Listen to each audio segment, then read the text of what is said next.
আমি এই বিয়ে করতে পারবো না মা। কেন পারবি না? আর কতবার বলবো তোমাকে, আমি এই মুহূর্তে বিয়ে করতে চাই না। তা একজন হাঁটুর বয়সী মেয়েকে। আমার একটা ক্যারিয়ার আছে, লাইফ আছে। আমি আমার ক্যারিয়ারটা গুছিয়ে নিতে চাইছি। এটা কেমন কথা বাবু? তুই তো নিজেই বলেছিলি তুই বিয়ে করবি। সারাদিন তোমার ঘ্যানঘ্যানানিতে রেগে বলেছিলাম মেয়ে দেখতে। কি ভেবেছিল তোমরা সেই কথা ধরে একদম বিয়ের দিনক্ষণ ঠিক করে এসে আমাকে জানাবে? বাবু, বিয়েটা আমরা ঠিক করে ফেলেছি। পরশু তোর বিয়ে, আর আজ বলছিস তুই বিয়ে করতে চাইছিস না। মেয়েটাকে তুই তো এখনো দেখিসনি। একবার দেখ, দেখবি বিয়ে না করে থাকতে পারবি না। উঠে দাঁড়ালো আহারাব। পুরো নাম আহারাব ইশতিয়াক। শান্ত অথচ গম্ভীর কণ্ঠে বলল, আমার রুচি বোধ এতটাও নিচে নামেনি যে একটা হাঁটুর বয়সী মেয়েকে চোখের দেখায় বিয়ে করে ফেলবো। আর তোমাদের গান দেখলে আমি অবাক হয়ে যাই। আমার বয়স 30, আর মেয়ে এখন 18ও পেরোয়নি। তোমরা কিনা তার সাথে আমার বিয়ে ঠিক করে ফেলেছ। মানুষ যখন জানতে পারবে তরুণ রাজনীতিবিদ আরাফ ইশতিয়াক। নিশিতা, নিশিতা। বারংবার ডেকে যাচ্ছে বালি, কিন্তু নিশিতার কোনো সাড়া শব্দ নেই। সে আনমনে তাকিয়ে রয়েছে আকাশটার দিকে। আকাশ গোল থালার মতো, পূর্ণিমার চাঁদ উঠেছে। এই পূর্ণিমার চাঁদে বিয়ের কথা ছিল তার, কিন্তু তার ছোট্ট জীবনটাকে তছনছ করে দিয়ে কোনো কারণ ছাড়াই ভেঙে গেল বিয়েটা। বালি আবারও চেঁচিয়ে উঠল, নিশিতা, নিশিতা। নিশিতা যেন শুনতেই পেল না তার ডাক। ছোট্ট পাখিটা বুঝলো না নিশিতার মনের অবস্থা। সে শুধু এইটুকু বুঝেছে তার সখী তার সাথে কথা বলছে না। বালি হলো নিশিতার ছোট্ট টিয়া পাখিটার নাম। মাস ছয়েক আগে নিশিতা যখন সবে এসএসসি পরীক্ষা শেষ করে অবসর সময় পার করছিল, তখন একদিন আকরাম মিয়া গঞ্জের হাট থেকে নিশিতাকে এনে দিয়েছিল এই ছোট্ট পাখিটাকে। নিশিতা তখন বিছানার উপর পা দুলিয়ে রবীন্দ্রনাথ ঠাকুরের বিখ্যাত উপন্যাস চোখের বালি পড়ায় ব্যস্ত ছিল। ছোট্ট পাখিটা পেয়ে খুশিতে যেন বাকখারা হয়ে পড়েছিল সে। আর হাতে ছিল চোখের বালি উপন্যাসটি, তাই পাখিটার নামও রেখে দিল বালি। তারপর যখন পাখিটার মুখে কথা ফুটলো, প্রথম ভাঙা কণ্ঠে নিশিতা বলে ডাক দিয়েছিল, তখন যেন নিশিতা আকাশের চাঁদ হাতে পেল। খুশিতে সারা বাড়ি মাথায় তুলে নিয়েছিল। নিশিতা বারংবারই ভদ্র, স্বল্পভাষী, চাপা স্বভাবের। সেখানে এই পাখিটা তার কথা বলার সাথী হয়ে এলো। সারাদিন পর কথা বলার ঝুলি নিয়ে বসতো এই পাখিটার কাছে। আজ তার এই পাখিটার সাথেও কথা বলতে ইচ্ছে হচ্ছে না। হারিয়ে গেছে সব অনুভূতি, বিষণ্ণতায় চেয়ে গেছে মনটা। ভোরের আলো ফুটেছে, নারিকেলে পাতার আড়ালে থেকে সূর্য উকি দিচ্ছে। গ্রামের পরিবেশে এই রোদটাও যেন মিষ্টি লাগছে। নিশিতা কালকের শাড়িটা ছেড়ে গোলাপি রাঙা একটা 3 পিস জড়িয়েছে শরীরে। লম্বা চুলগুলো বিনুনিতে আবদ্ধ করে মাথায় ওড়না চাপিয়েছে। পুরো বাড়িতে বিষাদের ছায়া ঘিরে রয়েছে। গতকাল মেয়ের বিয়ে ভাঙার মতো একটা ঘটনা ঘটলো, আর আজ মেয়ে বাড়ি থেকে চলে যাচ্ছে। লামিয়া বেগম নিশিতাকে নিয়ে আজই রওনা দিবে ঢাকার উদ্দেশ্যে। এখানে নিশিতা যতদিন থাকবে ততদিন স্বাভাবিক হতে পারবে না হয়তো। মনের দিক থেকে ভেঙে পড়বে মেয়েটা। নিশিতার মা সিনথিয়া বেগম আঁচলে মুখ লুকিয়ে কাঁদছেন। এই 16-17 বছরের মেয়েকে কখনো কাছছাড়া করেননি তিনি। সেই মেয়ে আজ তাকে ছেড়ে দূরে চলে যাচ্ছে। মেয়েকে ছেড়ে কিভাবে থাকবেন তিনি? আবার গতকাল থেকে মেয়েকেও পর্যবেক্ষণ করছেন তিনি। সারা রাত দাঁড়িয়েছিলেন মেয়ের দ্বার প্রান্তে। একটু পরপর জানালা গলিয়ে উকি দিয়েছেন মেয়ের কক্ষে। আবার খারাপ কিছু ঘটিয়ে ফেললো না তো তার মেয়ে? মেয়েকে ডেকেছেন বারংবার, মেয়ে উত্তর দেয়নি একবারও। মেয়ের এরূপ অবস্থায় পরাণ জ্বলছে তার। গ্রামে এভাবে মেয়েকে রেখে দেওয়াও ঠিক হবে না, তাহলে দিন দিন মেয়েটা আরও ভেঙে গুড়িয়ে যাবে। আকরাম মিয়াও চুপটি করে বিদায় দিচ্ছেন মেয়েকে। কলিজাটা ফেটে যাচ্ছে তার। 2 ছেলে মেয়ে তার। ছেলেটা ছোট, কেবল 10 বছর। এই মেয়েটাই যে তার কলিজা ছিল। কেন সে এত বড় একটা ভুল করেছে? তার জন্যই আজ মেয়েটার এই অবস্থা। ছোট ভাই মোজাম্মেল মিয়া বারবার বারণ করছে এত ছোট বয়সে মেয়ের বিয়ে না দিতে। শোনেননি আকরাম মিয়া, তারই খেসারত দিতে হচ্ছে তাকে। নিশিতা যেন কাল থেকেই মৌনব্রত পালন করছে। একটা টু শব্দ বের হয়নি তার মুখ থেকে। টিয়া পাখির খাঁচাটা নিয়ে উঠোনের এক কোণে চুপটি করে দাঁড়িয়ে আছে সে। তার জামা কাপড়ের ব্যাগ এনে গাড়িতে তুলে দিচ্ছেন আকরাম মিয়া। হঠাৎ কোথা থেকে এসে নাদিরা, নাফিয়া আর নয়ন জড়িয়ে ধরল নিশিতাকে। নাদিরা, নাফিয়া আর নিশিতার ছোট চাচা মোজাম্মেল মিয়ার মেয়ে। একসাথেই থাকে তারা। নাদিরা কেবল 13 বছরের কিশোরী, আর নাফিয়ার বয়স 7 বছর। নয়ন নিশিতার আপন ছোট ভাই। নিশিতার মধ্যে কোনো হেলদোল নেই। সে যেন পাথরের মূর্তির মতো দাঁড়িয়ে রয়েছে নিশ্চুপ। নয়ন অশ্রুসিক্ত চোখে বলল, বুবু, তুই আমাকে একা ফেলে চলে যাচ্ছিস? উত্তর দিল না নিশিতা। শুধু চোখ তুলে তাকালো ছোট্ট ভাইটার দিকে। নাফিয়া তার ফোলা ফোলা চোখ দুটো নিয়ে কান্না বিচরিত কণ্ঠে বলল, আমি আর দুষ্টুমি করবো না বুবু, তবুও তুমি আমাকে ছেড়ে যেও না। নাদিরা কিছু বলছে না, শুধু নিশিতাকে জড়িয়ে ফুপিয়ে ফুপিয়ে কেঁদে যাচ্ছে। ভাই বোনের এমন আবেগঘন মুহূর্ত দেখে চুপ থাকতে পারল না নিশিতা। কাল থেকেই প্রথম তার মুখে কথা ফুটল। 3 ভাই বোনকে জড়িয়ে ভেজা কণ্ঠে বলল। একদম কাঁদবি না, তোরা কাঁদলে আমারও যে কষ্ট হয়। নয়ন কান্না বিজড়িত কণ্ঠে বলল, তবে আমাদের ছেড়ে চলে যাচ্ছিস কেন? ধুর বোকা, কোথায় যাচ্ছি আমি? আমি তোদের ছেড়ে কোথাও যাচ্ছি না, শুধুমাত্র কয়েকদিনের জন্য বেড়াতে যাচ্ছি, আবার চলে আসব। নাদিয়া মুখ খুলল, বলল। একটু ঠোঁট প্রসারিত করলো নিশিতা, বলল। কে বললো তোদের এসব কথা? আমি তাড়াতাড়ি চলে আসব। নয়না কান্না থামিয়ে বলল, সত্যি তো? একদম সত্যি। ছোট্ট নাফিয়া হাত উঠিয়ে বলল। আসার সময় আমার জন্য কতগুলো চকলেট নিয়ে আসবা। নিশিতা হেসে ফেলল, বলল। আচ্ছা বাবা, নিয়ে আসবো ক্ষণ। এরই মধ্যে গাড়িতে ওঠার জন্য হাঁক ছাড়লো আশরাফ সাহেব। গাড়ি ছেড়ে দিচ্ছে। নিশিতা সবার কাছ থেকে বিদায় নিয়ে টিয়া পাখির খাঁচাটা নিয়ে নিশ্চুপভাবে গাড়িতে উঠে বসলো। মুহূর্তেই ছেড়ে দিল গাড়িটি। সাই সাই করে ছুটে চলল অজানার উদ্দেশ্যে। নিশিতা বিষণ্ণ চোখে নিজের জন্মস্থানের দিকে তাকিয়ে রইল। মনের মধ্যে তার অভিমানের পাহাড় জমেছে। সে না হয় মুখ ফুটে কিছু বলতে পারে না, তাই বলে বাবা মাও তার মনের কথাটা বুঝবে না? এভাবে পাঠিয়ে দিবে অজানার উদ্দেশ্যে? বিয়ে ঠিক করলো, ভেঙেও গেল। টাটু শব্দ করল না নিশিতা। এখন তার বাবা মা তাকে দূরেও ঠেলে দিচ্ছে। তারা কি বুঝতে পারেনি তাদের ছেড়ে থাকতে নিশিতার কষ্ট হবে? আচ্ছা, তার বাবা মায়ের কষ্ট হবে না তাকে ছেড়ে থাকতে? হয়তো হবে না। না হলে কি এত সহজে বিদায় করতে পারতো তাকে? প্রথমে বিদায় করতে চেয়েছে বিয়ে দিয়ে, তা পারেনি। এখন বিদায় করলো তার ভালোর দোহাই দিয়ে। চোখ দুটো ভিজে এলো নিশিতার। লামিয়া বেগম হয়তো বুঝলো নিশিতার মনের অবস্থা। হাত বাড়িয়ে আগলে নিল তাকে। নিশিতাও কিছু বলল না। আস্তে ধীরে মাথা রাখলো লামিয়া বেগমের কাঁধে। ভাবতে লাগলো এই কয়দিনে কিভাবে পরিবর্তিত হয়ে গেল তার জীবন। গলায় থাকা গামছাটা দিয়ে চোখ মুছলো আকরাম মিয়া। মেয়েকে বিদায় দিয়ে চোখ দুটো ভিজে উঠেছিল তার। সিনথিয়া বেগম এগিয়ে এলেন। স্বামীর কাঁধে সান্ত্বনার হাত রাখলো সে। আবারও চোখ দুটো ভিজে উঠল আকরাম মিয়ার। ভেজা কণ্ঠে বলল, আমি নিজের হাতে নিজের মেয়ের সর্বনাশ ডেকে আনলাম সিনথিয়া। ভাইয়ের অন্য কাঁধে হাত রাখলো মোজাম্মেল মিয়া। শান্ত কণ্ঠে বলল, আল্লাহ যা করেন ভালোর জন্যই করেন দাদা ভাই। নিশ্চয়ই আমাদের নিশিতার জন্য অনেক ভালো কিছু অপেক্ষা করছে। আপনি শান্ত হন দাদা ভাই। দরজার আড়ালে মুখ লুকিয়ে কাঁদছে নিশিতার ছোট চাচি মিনারা। মোজাম্মেল মিয়ার স্ত্রী তিনি। নিশিতার এভাবে বাড়ি ছেড়ে যাওয়া কিছুতেই মেনে নিতে পারছেন না তিনি। নিশিতাকে সবসময় নিজের মেয়ের চোখে দেখেছেন তিনি। এই বাড়িতে প্রবেশের পর নিশিতাকে মাত্র 1 বছরের পেয়েছিলেন তিনি। তখন থেকে কোলে পিঠে করে মানুষ করেছেন নিশিতাকে। আজ চোখের সামনে মেয়েটার সাথে কি থেকে কি হয়ে গেল, সবই ভাগ্য। ওই যে উপরে একজন আছেন, তিনি লিখে রেখেছেন সবকিছু। চাইলেই কিছু পরিবর্তন করতে পারবো না আমরা। টানা 7 ঘন্টা জার্নি করে ঢাকায় পৌঁছালো নিশিতা। ক্লান্তিতে শরীরটা ভেঙে আসছে তার। বাড়িতে ঢোকার সাথে সাথে 2 বোন নীলা এবং রিনা দৌড়ে এসে জড়িয়ে ধরল নিশিতাকে। লীনা নিশিতার থেকে বছর 2-এর বড় হলেও একদম সমবয়সীর মতোই আচরণ করে। আর রিনা নিশিতার থেকে বছরখানেকের ছোট হলেও সেও সমবয়সীর মতোই। নিশিতাকে কাছ থেকে পেয়ে 2 বোন খুবই খুশি। নিশিতার বিয়ের কথা জানলেও রিনার পরীক্ষার কারণে গ্রামে যাওয়া হয়নি তার। আর একা বাসায় রিনা কিভাবে থাকবে, তাই লিনারও যাওয়া হয়নি গ্রামে। নিশিতার মুখে কোনো কথা নেই, যদিও সে বরাবরই চুপচাপ। প্রয়োজনের অতিরিক্ত একটা কথাও বলে না সে।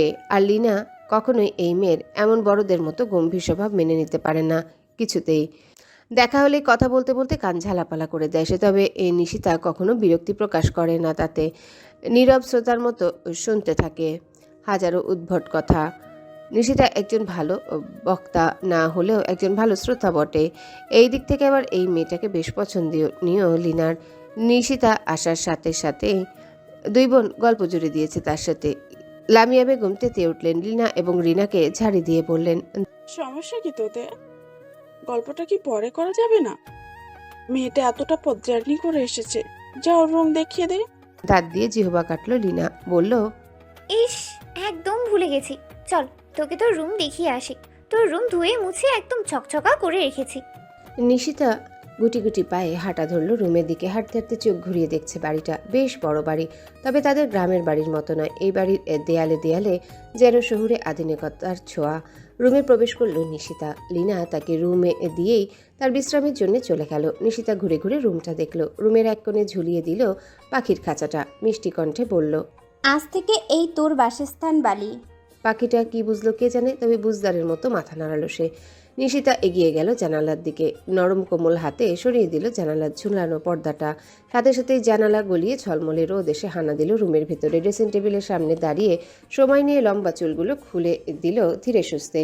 গাড়িতে বাতাসের ঝাপটে চুলগুলোতে কেমন জট পেকে গেছে। চুল খুলতে খুলতে ড্রেসিং টেবিলে আয়নায় নিজের চেহারা দেখে থমকে গেল সে। আচ্ছা, সে কি দেখতে খারাপ?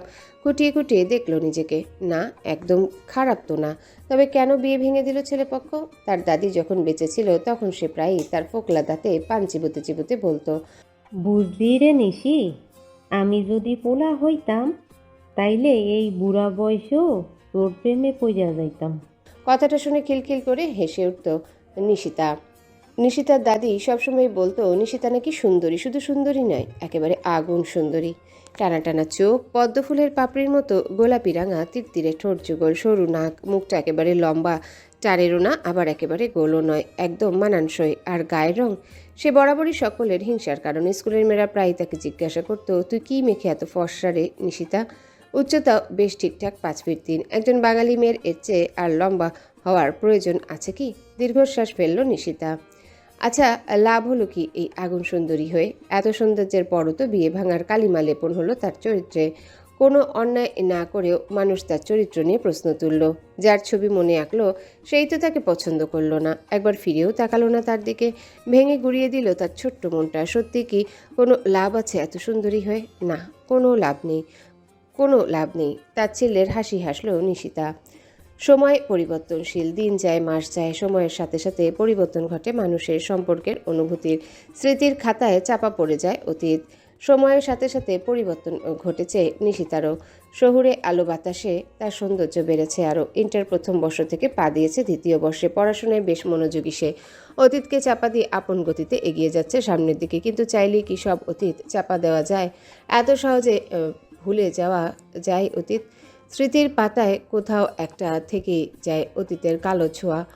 মাঠের মধ্যে উত্তপ্ত রৌদ্রে একটা প্লাস্টিকের চেয়ারে বসে আছে নিশিতা। কোলের উপরে রাখা কলেজ ব্যাগটা, মাথার উপর কাপড় দিয়ে ছাউনি করা। তবে সামান্য কাপড় কি আর আটকাতে পারে শক্তিশালী সূর্যের তেজস্ক্রিয় রশ্মি? গরমের রৌদ্রে নিশিতার ফর্সা মুখখানা লাল বর্ণ ধারণ করেছে। বিরক্তিতে ভ্রু কুঁচকে বারবার এদিক সেদিক তাকাচ্ছে সে। তার পাশেই বসে আছে নিশিতার বান্ধবী মিলা। আজ কলেজে এসেই শুনেছিল আজ নাকি কিসের সমাবেশ রয়েছে কলেজে। এইসব সভা সমাবেশ কোনো কালেই পছন্দ ছিল না নিশিতার। অতিরিক্ত মানুষ, কোলাহল, সমাবেশ কোনোটাই তার পছন্দের তালিকায় নেই। সমাবেশের কথা শোনার পরে তাৎক্ষণিকভাবে সে বাড়ি যায় জন্যে উদ্ধত হয়েছিল, কিন্তু থেকে যেতে হলো ওই মিলার জোরাজুরিতেই। কোনো তরুণ রাজনীতিবিদ নাকি আসবে আজ। তাকে একটাবার সামনে থেকে দেখার সুযোগ নাকি হাতছাড়া করতে পারবে না মিলা। নাম করা রাজনীতিবিদ সে। তবে নিশিতা আগ্রহ করে তার নাম জানতে চায়নি। এইসব বিষয়ে বরাবরই তার আগ্রহ কম, কিন্তু যার জন্য এত অপেক্ষা সে কোথায়? তার তো দেখাই পাওয়া যাচ্ছে না। মাঠের কানায় কানায় পূর্ণ হয়ে উঠেছে। তবে অদ্ভুত ব্যাপার হলো আজকের সমাবেশে ছেলেদের তুলনায় মেয়েদের সংখ্যা বেশি। সচরাচর এই ধরনের সমাবেশে ছেলেদের সংখ্যায় বেশি থাকার কথা। নিশিতা একবার চোখ বুলালো চারিদিকে, অতঃপর কোলের উপরে রাখা কলেজ ব্যাগটা খুলে মানিক বন্দ্যোপাধ্যায়ের পদ্মনদীর মাঝি উপন্যাসটি বের করলো। পরশুদিন লাইব্রেরি থেকে বইটা নিয়েছিল সে, তবে পড়া হয়নি এখনো। বইয়ের পাতা উল্টিয়ে প্রথম পাতায় চোখ বুলালো নিশিতা। পড়া শুরু করলো প্রথম লাইনটি। বর্ষার মাঝামাঝি। আর পড়তে পারে না নিশিতা। মাইকে অনাকাঙ্ক্ষিত কারো নাম শুনে চোখ তুলে তাকালো সে। আকস্মিকভাবে চমকে গেল সে। একে একে চোখের সামনে ভেসে উঠল বিষাদময় অতীত। শান্ত চোখে কিছুক্ষণ তাকিয়ে রইল।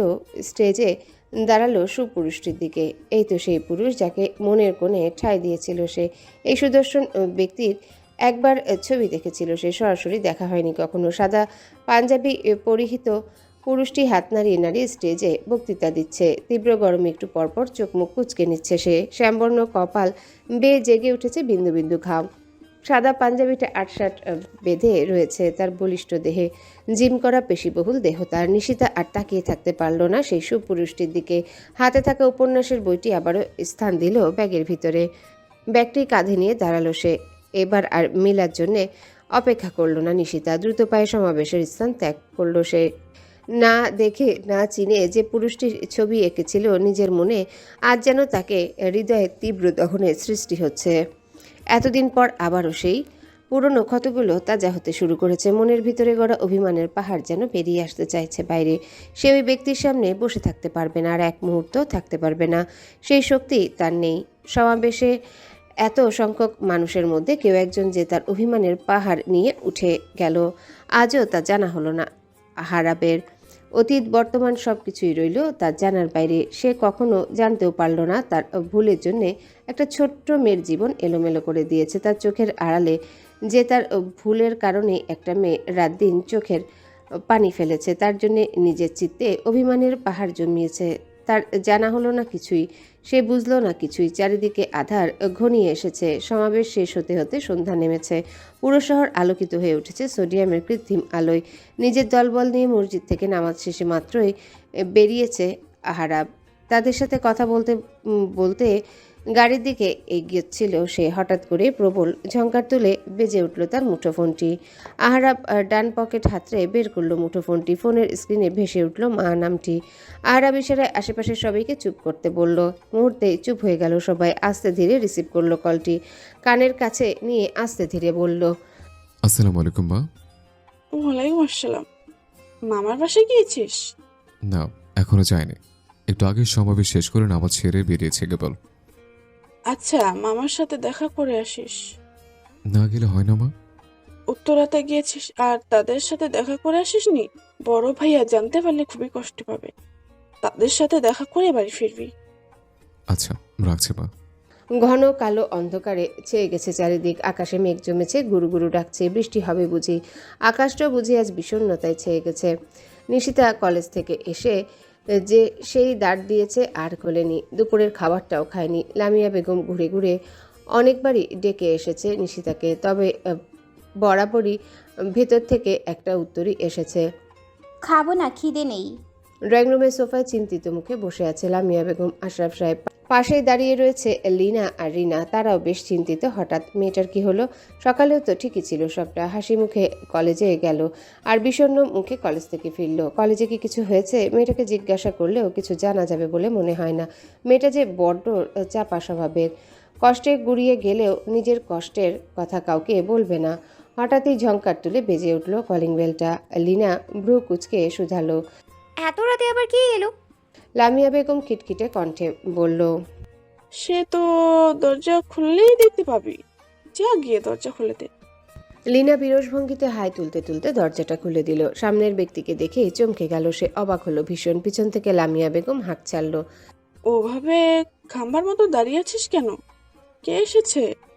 আহারাব লিনার দিকে তাকালো একবার, অতঃপর তার পাশ কাটিয়ে ভিতরে ঢুকলো। আকস্মিক আহারাবকে দেখে চমকে গেল সবাই। লামিয়া বেগম এবং আশরাফ সাহেব একে অপরের মুখ চাচাই করছে।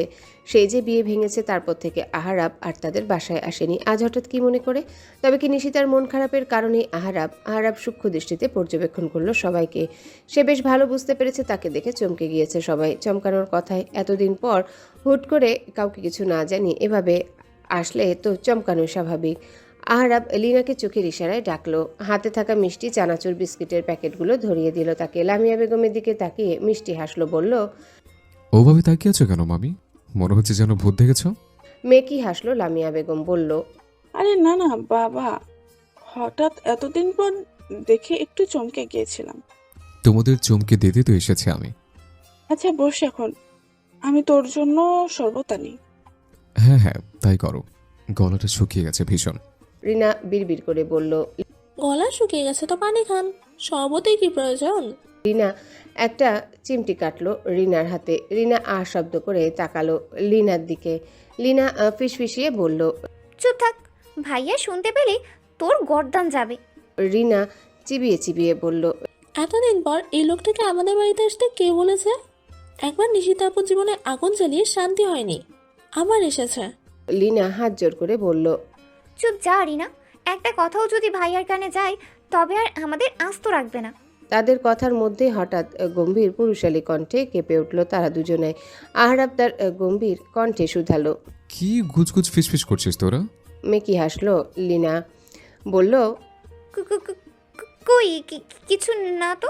বিছানায় উপর হয়ে শুয়ে আছে নিশিতা। পিঠ জুড়ে তার ঘন কালো লম্বা চুলগুলোর বিচরণ নিজেকে ধাতস্থ করল সে। নিজেকে শক্ত হতে হবে। তার অতীতের পাতা উল্টিয়ে নিজের বর্তমানকে বিষাদময় করার কোনো মানেই হয় না। ওই পুরুষটির সাথে তো নিশিতার কোনো সম্পর্ক ছিল না, গড়ে ওঠেনি কোনো প্রণয়ের সম্পর্ক গড়ে ওঠার আগেই ভেঙে গেছে সব। শুধু একতরফা নিশিতার মনের কোণে ছবি এঁকেছিল সে, যার জন্য এত কিছু তার মনে তো কোনো কালেই এতটুকু জায়গা করে নিতে পারেনি সে। তবে তাকে নিয়ে কেন এত ভাববে নিশিতা? কেন জীবনকে করবে বিষাদময়? না, আর তাকে নিয়ে ভাববে না নিশিতা। স্মৃতির সেই বিষাদময় অধ্যায়ে বিচরণ বন্ধ করবে সে। উঠে দাঁড়ালো নিশিতা, লম্বা চুলগুলো হাত কোপা করে নিল, সাদা ওড়নাটা মাথায় চাপিয়ে নিচে নেমে এলো। ক্ষুধায় পেট চোচো করছে। ডাইনিং টেবিলে বসে আছে আশরাফ সাহেব, আহারাব, লিনা ও রিনা। আর তাদের সামনে দাঁড়িয়ে দাঁড়িয়ে খাবার পরিবেশন করছে লামিয়া বেগম। সে কতক্ষণ স্বামীর মুখ পানে তাকাচ্ছে, কতক্ষণ মেয়েদের মুখ পানে। এই মুহূর্তে এখানে কি নিশিতাকে ডাকা ঠিক হবে? আর না ডেকেও তো পারা যাচ্ছে না। মেয়েটা দুপুর থেকে কিছুই খায়নি। আশরাফ সাহেবও বসে আছে নিশ্চুপ। ভাতের লোকমা তার গলা দিয়ে নামছে না কিছুতে। লিনা আর রিনা খোঁচাখুচি করছে একে অপরকে। আহারাব খাবার টেবিলে পর্যবেক্ষণ করছে সকলকে। এবার তার মনে হতে শুরু করেছে সে বোধহয় এখানে এসে সকলকে সমস্যায় ফেলে দিল। মনের মধ্যে ওঠা প্রশ্নটা সে করেই ফেলল। শান্ত কণ্ঠে বলল, আমি কি এখানে এসে তোমাদের সমস্যায় ফেলে দিলাম নাকি মামি? জোরপূর্বক হাসলো লামিয়া বেগম। বলল, না না তেমন। আর কিছু বলতে পারল না লামিয়া বেগম। সিঁড়ির দিকে চোখ গেল তার। শেষ সিঁড়িটায় দাঁড়িয়ে আছে নিশিতা। মনের মধ্যে তার কি চলছে বোঝা দেয়। মামির দৃষ্টি অনুসরণ করে সেদিকে তাকালো আহারাব। এক মুহূর্তের জন্য যেন থমকে গেল সে। হার্টবিট বুঝি মিস হয়ে গেল একটা। কোনো এক শুভ্র পরী দাঁড়িয়ে আছে তাদের দোরগোড়ায়। একটু পরপর বিদ্যুৎ চমকানোর আলোতে পরিষ্কার হয়ে উঠছে তার মুখশ্রী। তিত্তির করে কাঁপছে সেই শুভ্র পরীর ঠোঁট জোড়া। মৃদু বাতাসে দুলে উঠছে কপালে আছড়ে পড়া দুগাছি চুল। আহরাব অপলক দৃষ্টিতে তাকিয়ে আছে নিশিতার মুখ পানে। নিশিতা ধীর পায়ে এগিয়ে এলো খাবার টেবিলের সামনে। আস্তে ধীরে বসলো আহরাবকে ঠিক বিপরীত পাশে। আর তাকিয়ে থাকতে পারল না আহরাব। চোখ নামিয়ে খাবার প্লেটে দৃষ্টি নিবদ্ধ করলো সে। লামিয়া বেগম খাবার দিল নিশিতাকে। নিশ্চুপভাবে খাবার শেষ করে আবার উঠে গেল সে। একবারের জন্য তাকালো না অপর পাশে বসা সুদর্শন পুরুষটির দিকে। আহরাবের মনে মনে রাগ হলো ভীষণ। এত কিসের অহংকার এই মেয়ের যে একবার ফিরেও তাকালো না তার দিকে, যেখানে হাজার হাজার মেয়ে তাকে একটা পলক দেখার জন্য অস্থির হয়ে থাকে। আহরাব খুব করে চাইছিল এই মেয়েটি তার দিকে একটাবার অন্তত তাকাক, তার মুগ্ধ নয়ন জোড়ায় একবার দৃষ্টি নিবদ্ধ করুক, কিন্তু সে করল না। আশাহত হলো আহরাব। আচ্ছা, সে কেন চাইলো এই মেয়েটি তার দিকে একটাবার তাকাক? আগে তো কখনো এমন হয়নি। আগে তো কোনো মেয়েকে দেখে এমন অদ্ভুত অনুভূতিও জাগেনি তার মনে। সব সময় ক্যারিয়ার আর রাজনীতির পিছনে ছুটে এসেছে সে। তবে আজ কেন এমন হলো? এই মেয়েটি বাকি আগে তো একে কখনো দেখেননি। নিজেকে নিজেই সংযত করতে পারল না আহারাব। মুখ ফুটে প্রশ্ন করেই ফেলল, মেয়েটি কে মামি? আমার ভাইয়ের মেয়ে। খাওয়ার দিকে মনোনিবেশ করলো আহারাব। সে চিনতেই পারল না নিশিতাকে। চিনবেই বা কী করে? সে তো কখনো দেখেইনি তাকে। হয়তো এতদিনের সে এটাও ভুলে গিয়েছে কখন সে বিয়ে ভেঙেছি একটি মেয়ের সাজানো গুছানো স্বপ্ন। বাইরে ঝুম বৃষ্টি হচ্ছে। বৃষ্টির কারণে আজ আর আহারাবের বাড়িতে ফেরা হয়নি। থেকে গিয়েছে আশরাফ সাহেবের বাড়িতেই। নিশিতার রুমের একটা রুম পরেই থাকতে দেওয়া হয়েছে তাকে। রাত বেড়েছে বেশ, মধ্যরাত হয়তো। পানির পিপাসায় গলা শুকিয়ে কাঠ আহারাবের। বিছানায় পাশের জগটায় পানির ছিটে ফোঁটাও খুঁজে পেল না সে। কি আর করা, নিচে যেতে হবে পানির জন্যে। উঠে দাঁড়ালো আহারাব। হাতের জগটা নিয়ে হাঁটা ধরল নিচের দিকে। নিজের রুমের পরে এক রুম পেরিয়ে থমকে গেল সে। ভিতর থেকে লাগাতার একটা আওয়াজ আসছে। কে কথা বলছে রুমের ভিতর? তাও বারবারই একই কথা। কৌতূহলবশত দরজায় কান পাতল আহারাব। বৃষ্টির শব্দে স্পষ্ট শোনা যাচ্ছে না কিছুই। আলতোভাবে দরজায় ধাক্কা দিল সে। অমনি খুলে গেল দরজাটা। কে থাকে এই রুমে? কৌতূহল হলো ভীষণ। কোনো দিকে না তাকিয়ে ভিতরে ঢুকে পড়ল সে।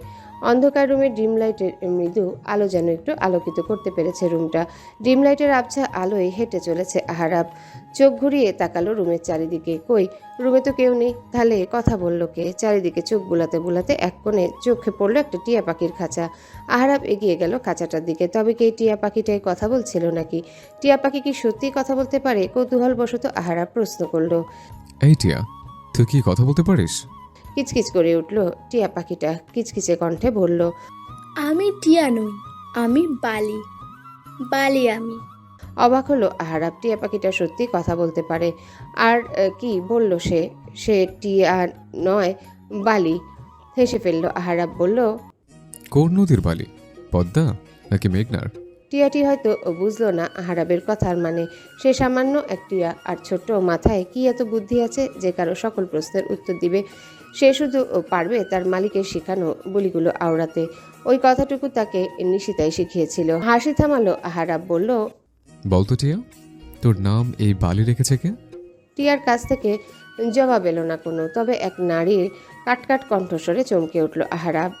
এত রাতে আমি একজন অবিবাহিত মেয়ের কক্ষে এক পুরুষের আগমন অবশ্যই কোনো সভ্য চরিত্রের পুরুষের কার্য নয়। চকিত দৃষ্টিতে পিছনে ফিরে তাকালো আহারাব। চোখের সামনে ভেসে উঠল সেই শুভ্রপরী, মাত্র মুখে ছিটানো পানির ফোঁটাগুলো হালকা ডিম লাইটের আলোতে মুক্ত দানার মতো চিকচিক করছে। লম্বা খোলা চুলগুলো ছড়িয়ে রয়েছে পিঠ জুড়ে। বৃষ্টির দাপট কমেছে আগের থেকে, এখন হালকা বৃষ্টির সাথে মৃদু বাতাস বইছে। বাতাসে খোলা চুলগুলো আছড়ে পড়ছে মেয়েটির চোখে মুখে। কেমন একটা মাতাল মাতাল অনুভূতি বাসা বাঁধছে আহারাবের ভিতরে। ঢোক গিলল সে কাঁপা কাঁপা কণ্ঠে, শুধু বলল, সরি, ভুল করে চলে এসেছে। আর এক মুহূর্ত দাঁড়ালো না সে নিশিতার সামনে। মেয়েটার মধ্যে আছে কি যে এই দুইবার দেখাতেই অনেক আসক্ত করে ফেলেছে। আহারাবের হাসি পাচ্ছে ভীষণ। যে পুরুষকে হাজার চেষ্টা করেও নারীরা বাগে আনতে পারে না, তাকে কিনা মাত্র 2 বছর দেখাতেই এমন এক পরিস্থিতিতে ফেলে দিচ্ছে এই মেয়ে। মেয়েটার আগুন ঝরা সৌন্দর্যের কারণেই বোধহয় এমন হচ্ছে। না না, কাল সকালে এই বাড়ি ছাড়তে হবে তাকে। এই বাড়ি মোটেও তার জন্য নিরাপদ নয়। ক্যারিয়ার গড়তে হলে, একজন সফল রাজনীতিবিদ হতে হলে এই নারী নামক মাচাল থেকে দূরে থাকতে হবে। তাকে যেমনটা এত বছর নিল, এই নারী মানে দুর্বলতা, আর সে মোটেও দুর্বল হতে চায় না, কিছুতেই না। গ্রীষ্মের তীব্র গরম, মাথার উপর সূর্য তীব্র তেজস্বীভাবে চলে যাচ্ছে। মাত্রই ক্লাস শেষে রিক্সার জন্য দাঁড়িয়েছে নিশিতা। রোজ এইটুকু পথ হেঁটেই যায় সে, কিন্তু আজ এত গরমে সব ক্লাসগুলো করে শরীরটা ক্লান্ত লাগছে ভীষণ। হাত উঁচিয়ে হাত ঘড়িটার দিকে তাকালো নিশিতা। 3টার বেশি বেজে গেছে। এই সময়ে না কোনো রিক্সা দেখা যাচ্ছে, আর না কোনো মানুষজন। রাস্তাটাও বেশ ফাঁকা এবং নীরব। দুপুরে খেয়ে দিয়ে সবাই বিশ্রাম নিচ্ছে বোধহয়। কাঁধের ব্যাগটা খুলে একটা বই বের করে মাথার উপরে ধরল নিশিতা। রোদ আটকানোর ব্যর্থ চেষ্টা তার। গরমে ঘেমে নিয়ে একাকার অবস্থা। ভ্রুকুচকে এদিক সেদিক তাকিয়ে রিকশার অপেক্ষা করছে সে। আহারাব নিজের গাড়িতে বসে দূর থেকে এতক্ষণ পর্যবেক্ষণ করছিল নিশিতাকে। একটা মিটিংয়ে এদিকটা এসেছিল সে। গাড়ি নিয়ে যাওয়ার সময় হঠাৎ রাস্তায় নিশিতাকে দাঁড়িয়ে থাকতে দেখে দাঁড়িয়ে পড়ল সে। মেয়েকে দেখলে যেন কেমন অনুভূতি হয় তার। যতই চাক মেয়েটাকে উপেক্ষা করে সামনে চলে যেতে পারে না সে। গাড়িটা ধীরগতিতে এগিয়ে নিয়ে গেল নিশিতার সামনে। জানালার কাছ নামি উকি দিল বাইরে। ভদ্রভাবে জিজ্ঞাসা করলো, এই কলেজে পড়ো তুমি? নিশিতা ভ্রুকুচকে তাকালো। এই ব্যক্তি এখানে কেন, তাও এই দুপুরে? অনিচ্ছার সত্ত্বেও নিশিতা উত্তর দিল, এমনি অসহ্য গরম, তার মধ্যে এই বান্দাকে দেখেই নিশিতার মেজাজ বিগড়ে গিয়েছে। আবার সেদের সাথে কথাও বলতে এসেছে আজ। আহারাব আবারও প্রশ্ন করলো, কোন ক্লাসে পড়ো? Inter second year. হাসলো আহারাব, বলল, আমার হাঁটুর বয়সে তুমি। এতটা পুচকে দেখে তো মনেই হয় না। মেজাজের পারদ যেন লাফিয়ে লাফিয়ে বাড়ছে নিশিতার। তবুও কিছু বলল না সে। তাকে কিনা শেষ পর্যন্ত পুচকে উপাধি দিয়ে দিল এই লোকটা। তাহলে কেন গিয়েছিল সেদিন তাকে বিয়ে করার প্রস্তাব নিয়ে? আবার কোনো কারণ ছাড়াই সেই বিয়ে ভেঙে দিয়েছিল। তখন তাকে পুচকে মনে হয়নি? মনে হয়নি পুচকে মেয়ের মনে এত বড় একটা ঘটনার কী প্রভাব পড়বে? আর দাঁড়িয়ে থাকলো না নিশিতা। এখানে দাঁড়িয়ে দাঁড়িয়ে এই লোকের মুখ দর্শনের কোনো ইচ্ছে নেই তার। এই লোককে দেখলেই তার চোখের সামনে ভেসে ওঠে অতীতের বিষাক্ত কিছু স্মৃতি। সামনের দিকে হাঁটা ধরল নিশিতা। আহারাব দ্রুত গাড়ির দরজা খুলে বেরিয়ে এলো। পথ আটকে দাঁড়ালো নিশিতার, বলল, গাড়িতে বসো, আমি পৌঁছে দিচ্ছি তোমাকে। নিশিতা কাটকাট গলায় উত্তর দিল, প্রয়োজন হবে না তার, আমি নিজেই চলে যেতে পারবো। সে আমিও জানি, তবু এই রোদে চলো, আমি পৌঁছে দিচ্ছি। বললাম তো প্রয়োজন হবে না। এখানে এত সহানুভূতি না দেখিয়ে পাবলিকের হেল্প করুন, কাজে লাগবে। আহারাবের পাশ কাটিয়ে হাঁটা ধরল নিশিতা। কথাগুলো বেশ গায়ে লেগেছে আহারাবের। যেখানে হাজারো মেয়ে আহারাব ইশতিয়াদের একটু কথা শোনার জন্য ব্যাকুল হয়ে থাকে, তার একটু দেখা পাওয়ার জন্য উৎসুক হয়ে থাকে, সেখানে আহারাব আজ নিজে থেকে এই মেয়েকে লিফট দেওয়ার অফার করছে, আর মেয়েটা এতটা কঠিনতরভাবে সেটা প্রত্যাখ্যানও করলো। বিষয়টা ইগোতে লেগেছে আহারাবের। এইটুকু পুচকে মেয়ে, তার এত তেজ, কিসের এত অহংকার? রাগে ফেটে পড়ছে আহারাব। সাথে সাথে নিজের কাজের জন্য অবাক সে, নিজের ক্যারিয়ারে দাগ লাগতে দিবে না বলে যেখানে সে নারীদের থেকে সবসময় দূরত্ব বজায় রাখে, সেখানে সে এই মেয়ের সাথে নিজে থেকে কথা বলতে এসেছিল। অবাক করা বিষয়, ভীষণ অবাক করা। প্রতিদিনের তুলনায় আজ বাড়িতে একটু আগেই ফিরেছে আহারাব। যেখানে বাড়ি ফিরতে রোজ রাত 8টা বা 9টা বেজে যায়, সেখানে আজ সন্ধ্যার আগে বাড়ি ফিরেছে সে। সূর্য এখনো ডুবে অন্ধকারকে স্বাগত জানায়নি। পশ্চিম আকাশে লাল রঙা সূর্যটা ছড়িয়ে রয়েছে তার লাল রঙা আলো নিয়ে। নিজের রুমে ঢুকে হাতঘড়িটা ছুঁড়ে ফেলল বিছানায় আহারাব। রাগে কপালে রগগুলো ফুলে উঠছে। একটুখানি পুচকে একটা মেয়ে কিনা তাকে আজ ইগনোর করেছে। দ্য গ্রেট আহারাব ইশতিয়াতকে। রাগে গজগজ করতে করতে শার্টের টপ বাটন দুটো খুলে বিছানায় বসলো সে। চোখ বন্ধ করে জোরে জোরে নিঃশ্বাস নিয়ে নিজেকে শান্ত করার চেষ্টায় মনোযোগী সে। তখনই তার রুমে ঢুকলো মেহরাব আর মাহবুব, আহারাবের যমজ দুই ভাই তারা। আহারাবের থেকে বছর 3-এর ছোট তারা। রুমে ঢুকে বুঝতে পারলো তাদের ভাই কোনো কারণে রেগে আছে ভীষণ। এই মুহূর্তে এখানে কোনো কথা বলা মানেই নিজের বিপদ নিজে ডেকে আনা। ঢোক গিলল দুই ভাই, একে অপরের দিকে তাকিয়ে নিশ্চুপভাবে পা বাড়ালো দরজার দিকে। তখনই চোখ বন্ধ অবস্থায় আহারাব গম্ভীর কণ্ঠে শুধালো, কি সমস্যা? কি বলতে এসছিলে? মেহরাব কনুই দিয়ে গুঁতো মারল মাহবুবকে, ফিসফিসিয়ে বলল, তুই বল। মাহবুব পাল্টা বলল, তুই বল, তুই না আমার থেকে 1 মিনিটের বড়। 1 মিনিটের বড় ওটা কোনো বড় হলো? তুই বল। না, তুই বল। দুই ভাই তর্ক বিতর্কের মাঝে ধমকে উঠল আহারাব। বলল, গুজর গুজর না করে যা বলার জন্য এসছিস সেটা বল। মেহরাব আর মাহবুবের বয়স 27 ছাড়ালেও এখনো ভাইকে তারা ভীষণ ভয় পায়। ভাইয়ের রাগ যে কতটা ভয়ঙ্কর তার সাথে বেশ পরিচিত তারা। মেহরাব আমতা আমতা করে বলল, না মানে আমরা আশরাফ মামার বাড়িতে যাচ্ছি, অনেক দিন যাওয়া হয় না, তাই আর কি। আমরা বলতে কে কে? মা, আমি আর মাহবুব। আহারাব উঠে দাঁড়ালো, শার্টের খুলে রাখা বোতাম দুটো লাগাতে লাগাতে বলল। চল। মাহবুব বলল, কোথায়? মামার বাড়িতে। অবাক হলো দুই ভাই, একে অপরের দিকে তাকিয়ে অবাক কণ্ঠে বলল, তুমিও যাবে? কেন, তোদের সমস্যা আছে কোনো? যদি থেকেও থাকে তবু আমি যাচ্ছি। বিস্ময়ে চোখ দুটো বড় বড় হয়ে গেল দুই ভাইয়ের।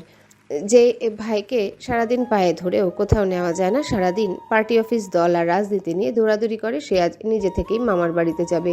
এই ঘটনা কি বিশ্বাস করা যায়? মোটেও না। মেহরাব মাহবুবের দিকে হাত বাড়িয়ে দিল, বলল, একটা চিমটি মারতো, আমি কোনো স্বপ্ন দেখছি না তো? মাহবুব চিমটি মারল মেহরাবের হাতে। আ করে চিৎকার করে উঠল মেহরাব, কটমট করে বলল, এত দূরে চিমটি মারলি কেন? মনে হচ্ছে মাংস খুলে নিয়েছিস, রাক্ষস কোথাকার। আমি রাক্ষস হলে তুই কি? তুই বড় রাক্ষস, আমার থেকে 1 মিনিটের বড় রাক্ষস। কি বললি তুই? দাঁড়া। বেঞ্চি কাটলো মাহবুব, দৌড়ে নিচে চলে গেল মায়ের কাছে। এই ছেলে দুটো আর বড় হলো না। এদের আচরণ দেখে কে বলবে এদের বয়স 27 ছাড়িয়েছে। বয়স বাড়লেও যেন বাচ্চা মশাভাবটা ছাড়তেই পারেনি তারা। এদের নিয়ে মাঝে মাঝে ভীষণ চিন্তায় পড়ে যায় আয়েশা বেগম। ঘড়ির কাঁটায় রাত 8টা ছুঁই ছুঁই, কৃত্রিম আলোয় চিকচিক করছে চারিদিক। শহরের কোলাহল এখনও নীরবতায় ঢাকেনি। নিশিতা নিজের রুমে পড়ছিল। মাত্র কিছুদিন পরই তার প্রিটেস্ট পরীক্ষা। পড়ার টেবিলের পাশে রাখা খাঁচা থেকে বালি বারবার ডাকছিল নিশিতা নিশিতা করে। বিরক্ত হলো নিশিতা, বিরক্ত ভরা কণ্ঠে বলল, উফ বালি, কতবার তোকে কথা বলতে নিষেধ করেছি বলতো? পড়ছি তো আমি। অমনি বালি চেঁচিয়ে উঠল, নিশিতা পড়ছে, নিশিতা পড়ছে। নিশিতার বিরক্তি আরো বাড়ল। উঠে দাঁড়ালো সে, খাঁচাটা হাতে নিয়ে বলল, এখন আমার রুমেই রাখবো না তোকে, উষ্টা মেরে দিয়ে আসবো লীনা আপুর কাছে। সেখানে 2 বকবকানি মনের সুখে বকবক করিস। দরজাটা খুলে খাঁচা হাতে বেরিয়ে এলো নিশিতা। মাঝে মাঝে যখন পড়ার চাপ থাকে আর বালি বিরক্ত করে, তখন তাকে লিনার রুমে রেখে আসে নিশিতা। লিনাও বেশ খুশি হয়, তখন তার বকবকানির একজন সঙ্গী হয় আর নিশিতার জন্যও ভালো হয়। বালি নতুন নতুন কথা শেখে। লিনার রুমে গেল নিশিতা। কোথাও নেই সে, গেল কোথায়? বালিকে নিয়ে আবার নিজের রুমের উদ্দেশ্যে রওনা হলো সে। মাঝপথে থমকে দাঁড়ালো। নিচে থেকে চেঁচামেচির আওয়াজ শোনা যাচ্ছে, বেশ কিছু মানুষের কণ্ঠ শোনা যাচ্ছে। আচ্ছা, বাড়ি থেকে কেউ এসেছে? হয়তো এসেছে। লিনা কি তবে সেখানে? রুমে যেহেতু নেই তাহলে সেখানেই হবে। নিশিতা নিচে কারা এসেছে না দেখেই বালিকে নিয়ে নিচে নেমে গেল। সে সিঁড়িটা দিয়ে নিচে পা রাখতেই থমকে দাঁড়ালো সে। কিছু অপরিচিত মুখ দেখে যেন স্তব্ধ হয়ে গেল ক্ষণিকের জন্যে। নিচে কারা এসেছে না দেখেই বালিকে নিয়ে নিচে নেমে গেল। সে সিঁড়িটা দিয়ে নিচে পা রাখতেই থমকে দাঁড়ালো সে। কিছু পরিচিত মুখ দেখে যেন স্তব্ধ হয়ে গেল সে। অতীতের স্মৃতি যেন আবারও নাড়া দিয়ে উঠল তার। তবে এবার আর ভেঙে পড়া যাবে না, নিজেকে শক্ত রাখতে হবে। যে সম্পর্কটা কখনো গড়েই ওঠেনি সেই সম্পর্ক নিয়ে এত কষ্ট, বিষণ্ণতা, অভিমান রেখে কী লাভ? স্বাভাবিক থাকতে হবে তাকে। মলিন হাসলো নিশিতা। একটু গিয়ে সালাম দিল আয়েশা বেগমকে। নিশিতাকে দেখে এতক্ষণ তার অবস্থাটাও কিছুটা নিশিতার মতোই হয়েছিল।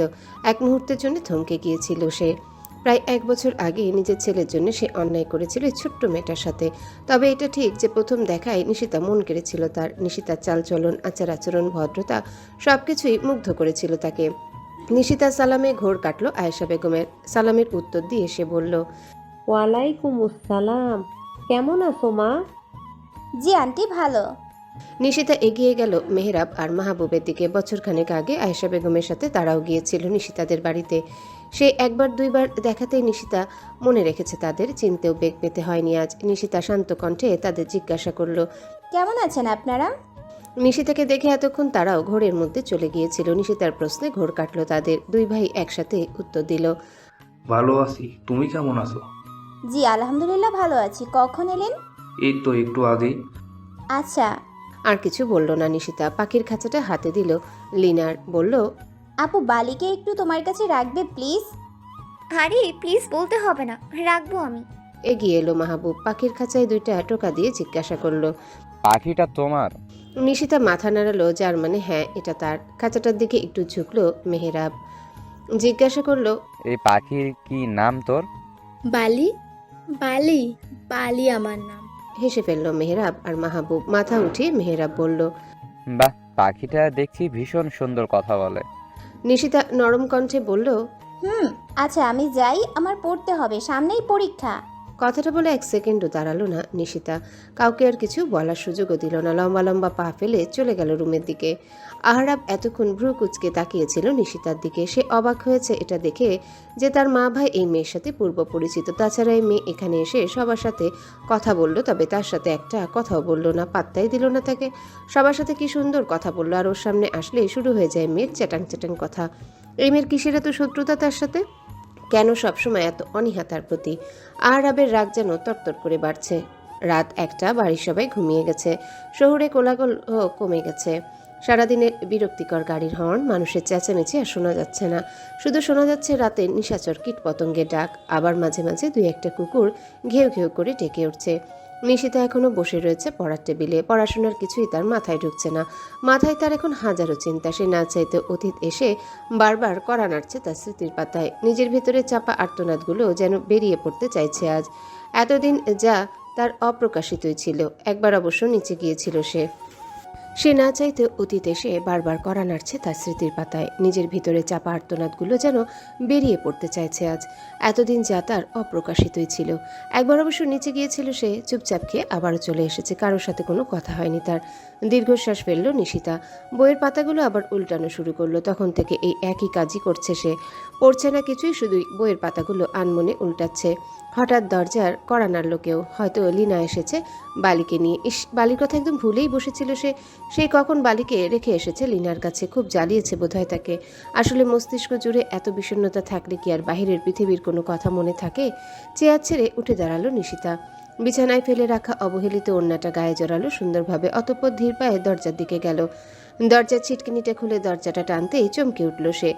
দরজার বাইরে দাঁড়িয়ে রয়েছে আহরাব। নিশিতা পিছন ফিরে তাকালো। দেয়াল ঘড়িটা স্পষ্ট জানান দিচ্ছে 1টা 10 বেজেছে। নিশিতা ভ্রু কুচকে তাকালো আহরাবের দিকে। গম্ভীর কণ্ঠে প্রশ্ন করল, এত রাতে আমার রুমে? আলো জ্বলতে দেখে এসেছিলাম। ওহ, পড়ছিলাম আমি তাই। ও আর কিছু? না। দরজাটা আটকে দিতে উদ্ধত হলো নিশিতা, তবে পারল না। তার আগেই দরজাটা ঠেলে ভেতরে ঢুকে গেল আহরাব। নিশিতা চোখ বন্ধ করে নিল, অতঃপর জোরে একটা নিঃশ্বাস নিল, দাঁতে দাঁত চেপে বলল, এত রাতে একটা অবিবাহিত মেয়ের রুমে এভাবে আসা কোন ধরনের অসভ্যতামি? আহারাব উত্তর দিল না, এগিয়ে গেল নিশিতার টেবিলের কাছে। টেবিলের উপরে আধখোলা বইটা হাতে নিল, এক এক পৃষ্ঠা উল্টাতে উল্টাতে প্রশ্ন করলো, আমাকে চেনো তুমি? না চেনার তো কোনো কারণ আছে কি? নাম জানো আমার? কেন, আপনার নাম জানেন না আপনি? মেজাজ বিগড়ে যাচ্ছে আহারাবের। ভালোই ভালোই দুটো কথা বলতে এসেছিল এই মেয়ের সাথে, কিন্তু এই মেয়ের যেন অভ্যাসে পরিণত হয়েছে ওর সাথে চ্যাটাং চ্যাটাং করা। এমনিতে যেন ভাজা মাছটা উল্টে খেতে জানে না, আর ওর সামনে এলেই রণচণ্ডীর রূপ ধারণ করে। আহারাব দাঁতে দাঁত চেপে উত্তর দিল, ভালোভাবে কথা বলতে পারো না তুমি? এত রাতে একজন অবিবাহিত মেয়ের রুমে আসা পুরুষ মানুষের সাথে এর থেকে ভালোভাবে আর কথা বলতে পারি না আমি। রাগ যেন এক ধাপ বেড়ে গেল আহারাবের। এই মেয়ের সামনে সে নিজেকে যতই নিয়ন্ত্রণে রাখার চেষ্টা করুক না কেন, এই মেয়ে তো সবসময় তেরামি করবে। হাতের বইটা শব্দ করে রাখলো টেবিলে, এক পা এগিয়ে এলো নিশিতার দিকে। ঢোক গিলল নিশিতা। যতই বাইরে অভিমানের বসে তেজ দেখাক, সে মনে মনে ঠিকই ভয় পাচ্ছে সে, বিশেষ করে এই মুহূর্তে। এত রাতে কোনো মেয়ের রুমে যদি কোনো পুরুষ মানুষ ঢুকে পড়ে, তবে সেই মেয়ের ভয় পাওয়াটা অবশ্যই স্বাভাবিক। এত রাতে নিশ্চয়ই কোনো পুরুষ মানুষ ভালো উদ্দেশ্যে একজন অবিবাহিত নারীর রুমে আসবে না, তাও যার সাথে তার বিয়ে ভেঙেছে। ভাবতেই কলিজা কেঁপে উঠল নিশিতার। 2 পা পিছিয়ে গেল। সে কি করতে চাইছে এই লোকটা? এভাবে তার দিকে এগোচ্ছে কেন? কি তার উদ্দেশ্য? পিছিয়ে পিছিয়ে যেতে যেতে হঠাৎ হোঁচট খেল নিশিতা, মুখ থুবড়ে পড়ল মেঝেতে। আকস্মিক ঘটনায় হকচকিয়ে উঠল আহারাব। আস্তে আস্তে 1 পা 2 পা করে এগোনোর বদলে দ্রুত এগিয়ে গেল নিশিতার কাছে। নিশিতা পা ধরে বসে রয়েছে, পাটা বোধহয় গেল। পায়ে ব্যথা পেয়েছে ভীষণ। আহারাব হাত বাড়িয়ে দিল, বলল, সালাম আলাইকুম। হ্যালো বন্ধুরা, কেমন আছো তোমরা সবাই? আশা করছি তোমরা সবাই ভালো আছো, সুস্থ আছো। রোহিত, ভয়েস অফ বিতি চ্যানেলের পক্ষ থেকে এডিটর। গল্পটি কেমন লাগলো অবশ্যই কমেন্ট করে জানাবেন। এই যে বন্ধুরা, ভয়েস অফ বিতি চ্যানেলে যদি নতুন হয়ে থাকেন তাহলে প্লিজ সাবস্ক্রাইব করে বেল আইকন বাজিয়ে রাখুন, যাতে আপনাদের পরবর্তী গল্পের নোটিফিকেশন সবার আগে আপনি পান। সবাই ভালো থাকবেন, সুস্থ থাকবেন। দেখা হচ্ছে পরবর্তী গল্পে।